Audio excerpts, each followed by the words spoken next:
ఇంట్లో ఉండే పిల్లలకి అన్నీ చేయడం వేరే, ఆఫీస్కి వెళ్ళి ఆ బాధతో పిల్లలకి అన్నీ చేయడం వేరే. ఈ మాట నేను ఎందుకన్నానంటే, హలో అందరికీ. ఈ వీడియో దగ్గర దగ్గర 2 వీక్స్ డిలే అయిపోయింది. ఇది మా పాప first day of school. 15th రోజు స్టార్ట్ అయింది కదా స్కూల్స్ అని ఆ రోజు. కాకపోతే నాకు కొంచెం హెల్త్ డిస్టర్బెన్స్ వల్ల దానివల్ల వాయిస్ ఓవర్ ఇవ్వలేకపోయినా.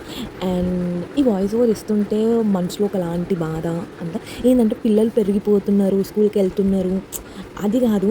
అండ్ అప్పట్లో మన పేరెంట్స్ హౌస్ వైఫ్ అట్లా ఉండి అంతా చూసుకొని అంత మనల్ని సెట్ చేసిండు. కాకపోతే ఆఫీస్ గోయింగ్ మదర్స్ ఉంటారు కదా, మా లైఫ్లో ఆఫీస్ గోయింగ్ మదర్స్ ఇంత ఘనం ఉండి చూసింది అని అంటే, మేము మా కళ్ళారా చూసింది అని అంటే మా పిన్నిని. అప్పుడు మాకు తెలియలేదు ఇంత she's going through this much అనేసి.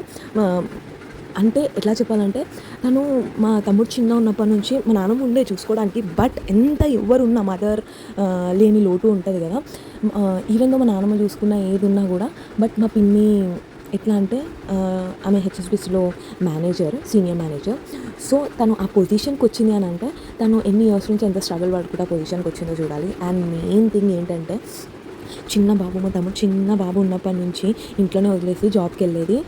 అది హార్ట్ ఎంత హెవీ ఉంటుండేనో అప్పుడు మాకు తెలియలేదు. కానీ ఇప్పుడు ప్రిన్సీ విషయంలో అట్లా చూస్తుంటే ఒకలాంటి బాధ అనిపిస్తుంది. అరే ఇవన్నీ గోత్రు అయినారా అంటే ఆ పేరెంట్స్ మనకి ఏదైనా చెప్తే మనకి ఆ వీలు కాకనే చెప్పిందే అన్నట్టు ఉంటాం కదా. కానీ ఆ సిచ్యువేషన్లో మనం ఉండి మనం చేసినప్పుడు తెలుస్తుందికి ఆహా ఇంతగానం పెయిన్ వాళ్ళు గోత్రు అయినారా అనేసి. అండ్ చాలా అంటే చాలా బాధ అనిపించింది ఈ వీడియో చేస్తుంటే కూడా. ఎందుకంటే ఆ డేస్ని నేను గుర్తు చేసుకునేదాన్ని. మా మమ్మీ రెడీ చేసి అంతా చేసి పంపించేసరికి కింద మేము మా నాన్నమ్మ దగ్గరికి పోయేటప్పుడు బాయ్ చెప్తే, మేము పైన ఉంటాం, మా నాన్నమ్మ వాళ్ళు కింద ఉంటారు, మా బాబాయ్ మా నాన్నమ్మ వాళ్ళు. సో బాయ్ చెప్తే మా నాన్నమ్మ మాకు 2 రూపీస్ లేదా 5 రూపీస్ కాయిన్ ఇచ్చేది కంపల్సరీ. డైలీ అది తీసుకునే పోయేవాళ్ళము. సో ఆ డేస్, ఆ రోజులు, మెమరీస్ అవన్నీ చాలా ఉండేవి. ఈవెన్ దో మన పేరెంట్స్ ఇంట్లో ఉండి చేసి అంత చేసినా కూడా అది ఒక మెమరీ. బట్ అది ఒక వైబ్ ఉంటుంది. అరే అప్పట్లో మా పేరెంట్స్ ఇట్లా చేసినారు, మాకు ఇవన్నీ వండి పెట్టినారు, మార్నింగ్ వెళ్ళేసినారు అని.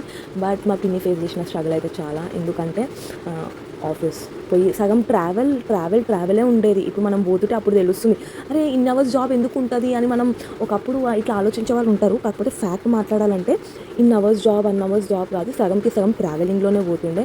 ట్రావెల్ చేసి అంత చిన్న బాబుని వదిలేసి మధ్యలో వాళ్ళ గురించి ఆలోచన ఏం చేస్తున్నా అని వస్తే ఎంత బాధ ఉంటుంది కదా. సో అవన్నీ గోత్రు అయ్యి ఒక స్టేజ్కి వచ్చి ఇప్పుడు మా తమ్ముడు డిగ్రీ చేస్తున్నా అన్నట్టు అంత పెద్దగా అయిపోయాను.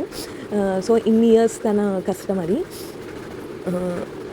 ఒకలాంటి బాధ ఉండిపోతుంది. అది ఎట్లా ఎక్స్ప్రెస్ చేయాలో కూడా అర్థం కావట్లేదు. అండ్ ఇక్కడ మీకు ఒక డౌట్ వచ్చి ఉండొచ్చు వీడియో చూసి, అదేంటి వ్యాన్లో పంపించిండు మళ్ళీ ఆటోలో వస్తున్నారు అనేసి.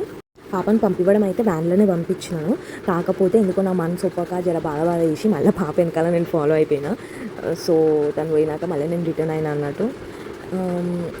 నేనన్నా అట్లా వెళ్ళి వచ్చి అంతా చేసినా కానీ అప్పట్లో ఇంకా ఆఫీస్కి వెళ్ళిపోయినారు అంటే రాత్రి వచ్చి చూసుకోవాలి. మా పిన్ని వచ్చే టైం కల్లా మా తమ్ముడు నిద్రపోతాడు.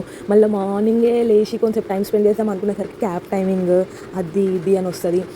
వీకెండ్స్ అంటారా, వీకెండ్స్లో టైం స్పెండ్ చేసేవాళ్ళు. కాకపోతే ఏంటి అని అంటే మన బాడీ టయర్డ్ ఉంటుంది, ఫుల్ ఫ్లెజ్డ్గా మనం టైం ఇవ్వలేము. బట్ ఆల్సో ఏంటంటే మా పిన్ని తన బెస్ట్ తనకి ఇచ్చింది మా తమ్ముడికి.